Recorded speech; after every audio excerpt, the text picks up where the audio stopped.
की जी रात्रीची जी लाईट जाण्याची समस्या आहे ती अजूनही त्याच्यामध्ये काय परिस्थिती सुधार आलेला नाही. आणि संध्याकाळी परिस्थिती अशी होते, हॉर्न मारलं तरी बाजूला नाही लागलं तर रिक्षावाल्याने उलटे शिवी देतात, भाईगीरची भाषा करतात. की दर 2 दिवसाला एक नवीन रस्ता बनला जातो, तसा तो खोदला पण जातो परत, की काय ना काय काम त्याचं शिल्लक राहिलेलं असतं किंवा अपूर्ण राहिलेलं असतं.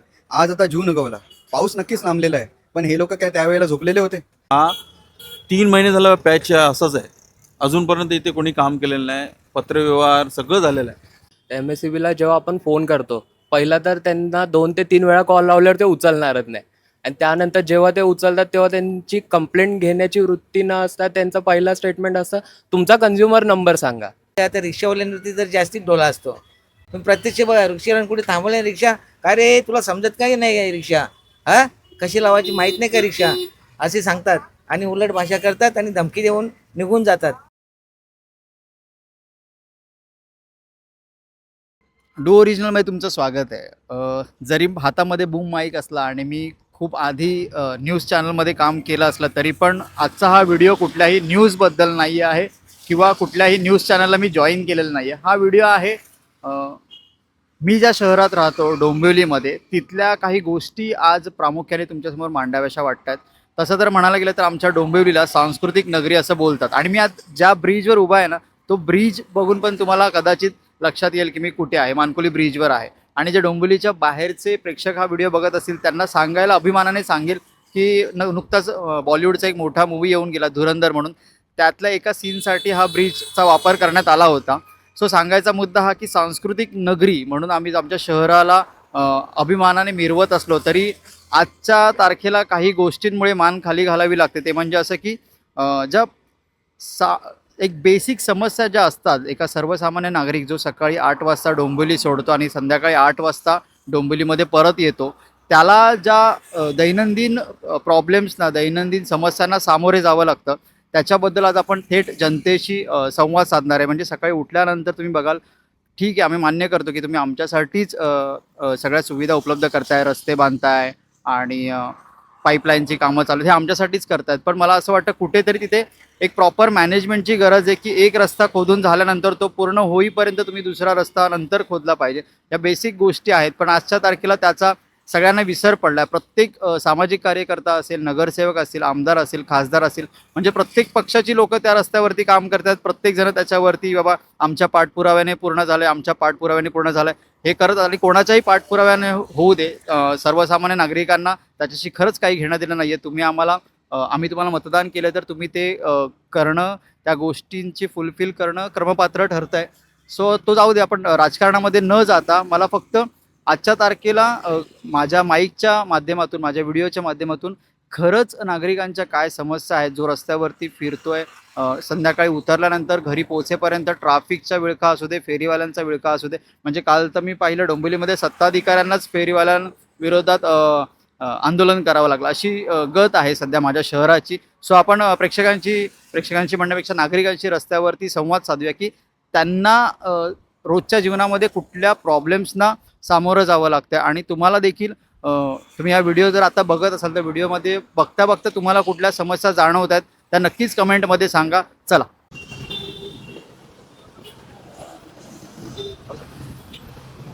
तसं मी मगाशी म्हटलं की नोकरदार वर्ग आपल्या डोंबिवलीमध्ये भरपूर आहे, जो सकाळी डोंबिवलीतनं बाहेर जातो आणि डोंबिवलीमध्ये संध्याकाळी येतो. पण संध्याकाळी घरी आल्यानंतर एक सुखाची शांताची झोप आपण जी म्हणतो, जी मिळाली पाहिजे, ती बऱ्याचदा मिळत नाही आपल्याला.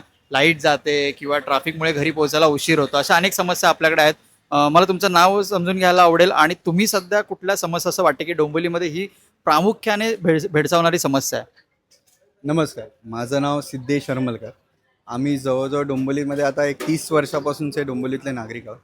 डोंबिवलीला आम्ही घडतानापासून बघितलेलं आहे आणि आज डोंबिवलीच्या मध्ये परिस्थितीमध्ये फार फरक पडला आहे नक्कीच. पण आजही 2026मध्ये आपण जेव्हा बघतोय, तेव्हाही आपण जेव्हा बघतो की जी रात्रीची जी लाईट जाण्याची समस्या आहे ती अजूनही त्याच्यामध्ये काय परिस्थिती सुधार आलेला नाही. अजूनही हे जे गटर सफाईची कामं म्हणतात किंवा झाडं कापण्याची कामं म्हणतात. आज आता जून उगवला, पाऊस नक्कीच लांबलेला आहे, पण हे लोक काय त्यावेळेला झोपलेले होते? त्यावेळेला नक्कीच या लोकांनी ही कामं आधी प्रायोरिटीने सुरू केली पाहिजे होती. आणि आता शेवटी जेव्हा जून उगवलेल्या पावसाची चाहूल आपल्याला लागलीच आहे आणि त्यावेळेला यांनी झाडं कापायची कामं, कुठे दुरुस्तीची कामं, कुठे गॅस पाईपलाईनची कामं, सगळे रस्ते खोदलेले आहेत, सगळीकडे सारखी लाईट जाते. मी तुम्हाला एक इन्सिडेंट सांगतो. एका दिवशी आमच्याकडे भर उन्हाळ्यामध्ये सकाळी 11 वाजता जी लाईट गेली ती संध्याकाळी 8:30 वाजता आली. तुम्ही इन्व्हर्टर ठेवा, जनरेटर ठेवा, काही कामाचं नाही. एवढा वेळ कोण बॅकअप तुम्हाला देणार नाही. पण ह्या लोकांनी कामं करताना ह्या लोकांनी जरुरीची जी काही दक्षता घेणी आहे ते ह्यांच्याकडे कामाची काही व्यवस्थित पद्धती नाही आहे. एक सांगायचं असं जर झालं तर MSEBला जेव्हा आपण फोन करतो पहिला तर त्यांना 2 ते 3 वेळा कॉल लावल्यावर ते उचलणारच नाही. आणि त्यानंतर जेव्हा ते उचलतात तेव्हा त्यांची कंप्लेंट घेण्याची वृत्ती न असता त्यांचं पहिला स्टेटमेंट असतं तुमचा कन्झ्युमर नंबर सांगा.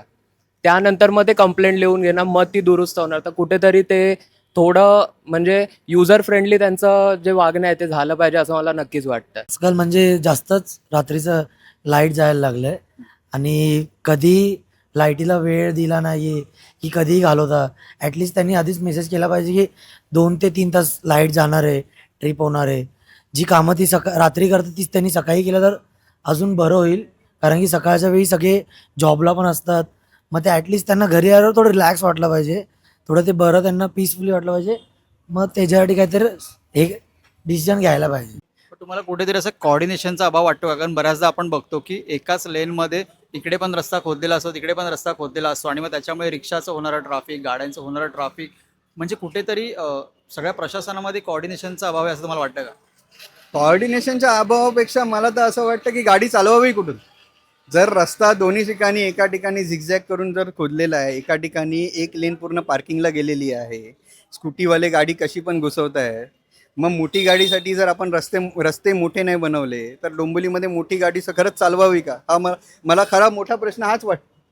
तर प्रशासनाने जे काम केलं नक्कीच कॉर्डिनेशनचा त्यात अभाव आहे. ठीक आहे, मी मान्य करतो आताचे जे नेते मंडळी आहेत ते नक्कीच त्या गोष्टीकडे लक्ष देत आहेत आणि त्यांनी या गोष्टीकडे लक्ष द्यावंच म्हणून माझ्या मते तुमचा हा इनिशिएटिव्ह आहे. आणि तुम्ही खरंच एक चांगला इनिशिएटिव्ह घेऊन आमच्या ज्या समस्या आहेत त्या नक्कीच त्यांच्यापर्यंत पोचवाव्या आणि यापुढे निदान त्यांनी योग्य ती दक्षता घेऊन जी काही विकास कामं आहेत नक्की योग्य ती दक्षता घेऊन व्यवस्थित पूर्ण करावं, जेणेकरून इकडच्या डोंबिवलीकरांच्या जे डोंबिवलीकर नागरिक आहेत, सुसंस्कृत नागरिक आहेत, त्यांना कुठल्याही प्रकारचा त्रास होऊ कामा नये आणि त्यांना डोंबिवलीत राहण्याचा खऱ्या अर्थाने अभिमान वाटावा. बघायला गेलं डोंबिवलीत तर वेस्टला तर रस्त्यांची समस्या इथं गंभीरच आहे की दर 2 दिवसाला एक नवीन रस्ता बनला जातो, तसा तो खोदला पण जातो परत की काय ना काय काम त्याचं शिल्लक राहिलेलं असतं किंवा अपूर्ण राहिलेलं असतं. तर माझं म्हणणं तेच आहे, बोलबाला करा, नक्कीच करा की ज्या नेत्यांमुळे ते जर शक्य होतं त्यांचा बोलबाला झालाच पाहिजे. पण तो जेव्हा ते काम पूर्ण होईल, चांगलं होईल, जेव्हा लोकांना समाधानी वाटेल त्या रस्त्यावरून गेलं त्यावेळेला जर त्याचा बोलबाला झाला तर नक्कीच चांगलं होईल. रस्त्यांचं जे खोदकाम चालू आहे त्याच्याबद्दल ट्रॅफिकची समस्या उभी राहते असं वाटतं तुम्हाला? हो जरूर, हे पब्लिकला पण जाणवतं. कारण तेव्हा पब्लिकचा कोणी विचारच करीत नाही. समाजसेवक आहेत त्यांच्याविषयी म्हटल्यानंतर त्यांना सांगायला गेलं तर ते सांगतात होईल, पण कधी होईल ते नाही सांगणार, ते सांगू शकत नाही असं पण सांगतात. काय वाटतं याच्यावर तोडगा आहे?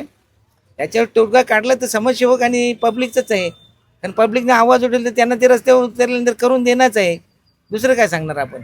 डोंबिवलीची समस्या म्हणजे इकडे पोल्युशन खूप आहे. म्हणजे रस्त्यावरती धूळ किंवा तुम्ही पहाटे बघा, आता या रोडला 4 शाळा येतात, पण तुम्ही पहाटे ग्राउंड मारा, इकडे कचरा वगैरे एवढा प्रचंड प्रमाणात असतो, तो तुम्हाला आता नाही दिसणार. पण तुम्ही पहाटे आलात तर काळजी एवढीच वाटते की लहान मुलं सकाळी जातात शाळेमध्ये, त्यांच्या पाठीमागे कचऱ्याच्या याच्यामध्ये जे कुत्रे असतात ते लागतात पाठीमागे. लाईट ही 6:30पर्यंत राहायला पाहिजे, ती 5:45लाच जाते. धुळीचं तर प्रचंड साम्राज्य असतं इकडे, काही दिसत नाही. तुम्ही माझ्या समोर बघू शकता, थोडंसं कॅमेरा तुम्ही इकडे करू शकला तर बघू शकता. हा 3 महिने झाला पॅच असंच आहे. अजूनपर्यंत इथे कोणी काम केलेलं नाही. पत्रव्यवहार सगळं झालेलं आहे पण अजून काही झालेलं नाही आहे. म्हणजे या समस्या खूप आहेत डोंबिवलीमध्ये, याच्यावरती काहीतरी तोडगा काढला पाहिजे. प्रत्येकाकडे छोटी ना छोटी ज्युपिटर गाडी असेल, ॲक्टिवा असेल किंवा बाईक, प्रत्येकाकडे काही ना काही आहे. किंवा आता रिक्षांची संख्या शहरामध्ये वाढायला लागली, पण कुठेतरी संध्याकाळच्या वेळेला रस्त्यावरती चालायलाही न मिळणं इतकी ट्रॅफिक व्हायला लागली आहे शहरामध्ये. सो या ट्रॅफिकच्या समस्येकडे तुम्ही कसं बघता? ट्रॅफिक तर हा खूप मोठा इश्यूज आहे आपल्या डोंबिवलीमध्ये. म्हणजे ट्रॅफिक तर आहेच, वरून ते रस्ते पण ठीक नाही. म्हणजे जिकडे तिकडे बघा तिकडे खड्डेच खड्डे, मेन हायवेवरती खड्डे. प्रामुख्याने काय समस्या उद्भवतात? प्रामुख्याने समस्या बोललं तर खड्डे जास्त आहेत रस्त्याचे आणि अरुंद रस्ते आहेत. आता या गुप्ती रोडला म्हटलं तर फुटपाथच नाहीत. आणि संध्याकाळी परिस्थिती अशी होते, हॉर्न मारलं तरी बाजूला नाही लागलं तर रिक्षावाल्यांना उलटे शिवी देतात, भाईगीरची भाषा करतात. आणि या खड्ड्यांची मुलं तर इतका त्रास आहे का सांगूनच पाहिजे, कंबांड मोराची वेळ आलाय. आणि खाजगी वाहनं जी आपण बघतो कुठेही कशी पार्किंग केली जातात त्याच्याबद्दल काय सांगाल? खाजगी वाहनांतरचे आता रिक्षावाल्यांवरती तर जास्तीच डोला असतो. हे तुम्हाला सर्वांना पब्लिकलाच माहिती आहे का, मी सांगतो म्हणून माझ्यावर विश्वास नका ठेवू. पण प्रत्यक्ष बघा रिक्षावाल्यानं कुठे थांबवलं रिक्षा, का रे तुला समजत का नाही काय रिक्षा, हा कशी लावायची माहीत नाही का रिक्षा, असे सांगतात. आणि उलट भाषा करतात आणि धमकी देऊन निघून जातात. पण रिक्षावाल्यांनी काय करायचं? काय वाटतं कोण जबाबदार आहे याला? तर जबाबदार तर कोणा काय नाही, मला ऐकायला आवडेल सहज कोण जबाबदार आहे याला? आपण पण असू शकतो ना, आपण सर्वसामान्य नागरिक आहे, आपण पण जबाबदार असू शकतो की आपण निवडून दिलंय समोरच्यांना, किंवा त्यांची जबाबदारी आहे की त्यांनी आता इलेक्शन होऊन 6 महिने झाले तेव्हा आपण बघितल्या घोषणा वगैरे होत्या पण आता त्याचं काय फुलफिल होत नाहीये. बरोबर.